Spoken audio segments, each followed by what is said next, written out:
Hi everyone, Jordan here. I am here in my new studio, which is what we're going to call it for now. It's actually my basement, and there's a green screen behind me. And I mentioned a little bit that I wanted to talk slightly more about some of the games that I've been playing, get back into that more video content type thing, which is what this is kind of the first version of. I have not written anything down about the game that I'm going to talk about. It's going to be largely off the top of my head. We'll start out with that. We'll see how it goes. And if it works, then we can maybe start writing some things down, make it a little bit more structured. The game I wanted to talk about today is a game that I have been really enjoying. I bought it on a sale over Christmas, and that's Like a Dragon, Infinite Wealth. Now, this is maybe the third or fourth attempt that I've had to get into the Like a Dragon, formerly Yakuza franchise. I played the game previous to this. I think it's just called Like a Dragon. Um, where it moved from a more kind of action, kind of brawler style to something that's a little bit more turn-based, more of an RPG, kind of inspired by the Dragon Quest series. The protagonist, Ichiban, is a really big fan of Dragon Quest, so he sees and views everything as if it's an RPG, which is a really interesting way of kind of framing it. Um, Previously, when I tried to play these games before, I'd really bounced off them quite a lot. But actually, so far, I'm probably about 20 hours in, maybe just over. I'm on chapter six. I think there's 14 chapters, story chapters. And so far, I'm really, really enjoying it. It's fun. The combat is really interesting. I like the way that you can move about the space a little bit more.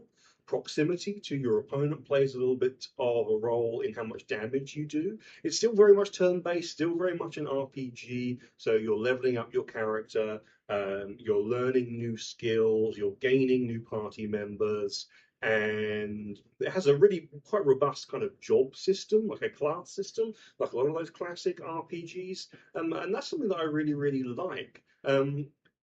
In a contrast to other games in the series, this game is set in Hawaii. Previously, all the games have been set in a fictional Japanese city, and this is the first time it's taken place outside of Japan.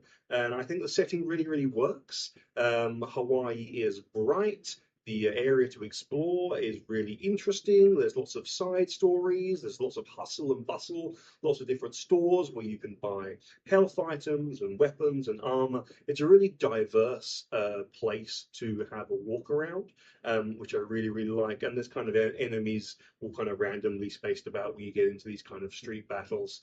And I think that kind of works as sort of urban, open world. It is very much open world. Um, and I like that kind of more urbanized version of that. But also, there's just like a ton of stuff in this game, and sometimes that's bad. You get these big kind of 100-hour long RPGs, and there's too much stuff. And I don't know whether this is too much stuff. There's two very comprehensive sort of mini game slash side quest things. One of them is like a Pokemon ripoff called Sujimon, and you have to collect the Sujimon, and these Sujimon are just like basically the enemies that you battle, so like the weird kind of creeps and weirdos that you fight on the street. You kind of collect them and can capture them and battle other Sujimon trainers, and in the end you have to battle members of the Discreet Four, which I thought was really really nice. I liked how they played on that kind of Pokemon idea. And then the other facet of it is basically is an entire Animal Crossing island management style sim where you have to rebuild the island, you construct houses and amenities and attract people to the island. And this is like basically a whole other game within this game. And it's incredibly well developed. I know Yakuza has a history of those types of expansive games within the game. You know, sometimes you're managing a club or something like that. but this is really, really interesting, and that's kind of the point where I'm at with the game right now. The story is interesting. It's interesting enough to kind of keep me driving through.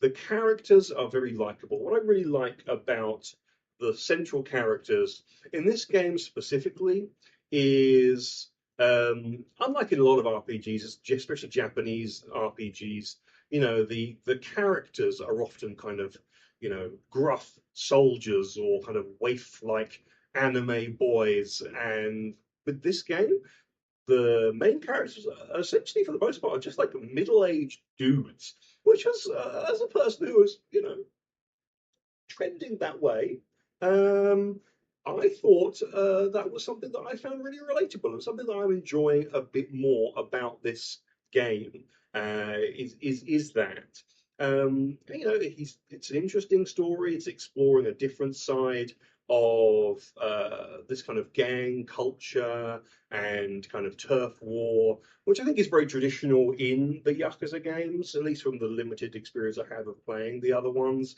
and from sort of videos I've watched on them in the past. But I think it's really, really good. It's a little bit over the top at times. It's a little bit, dramatic, verging on the kind of a silly level of drama. You do have to put up with some occasionally slightly, let's call it off kilter Japanese humor, which, if that's your thing, it's kind of funny. If it's not, it can be kind of weird and sometimes a little bit off-putting. I think that's something that has put me off Yakuza games in the past. But so far, I'm really enjoying this one. I think I'm going to keep on at it. Of course, when you play a game like this and you hit the 20-hour mark, that's often when people will say, "Well, that's when the game starts to really open up." After 20 hours. So we're going to keep playing it. I think we're going to push through to the end. Whether I play it all through in one sitting, I don't know. There's a couple of other games in my backlog that I've been eyeing up that I want to try out. So maybe my attention will be diverted a little bit, perhaps. But at the moment, I'm giving Yakuza Infinite Wealth, sorry, Like a Dragon, Infinite Wealth, 2 big thumbs up. And I look forward to playing it a little bit more and seeing what this game has to offer. So those are my thoughts. As I say, pretty unscripted, pretty improvisational. And I don't know how many of these I'll do. Maybe kind of as and when I feel like I've got something interesting that I want to talk about and vocalize some thoughts a little bit more. So I'll see you on the next one, whenever that might be. Thanks very much. Bye.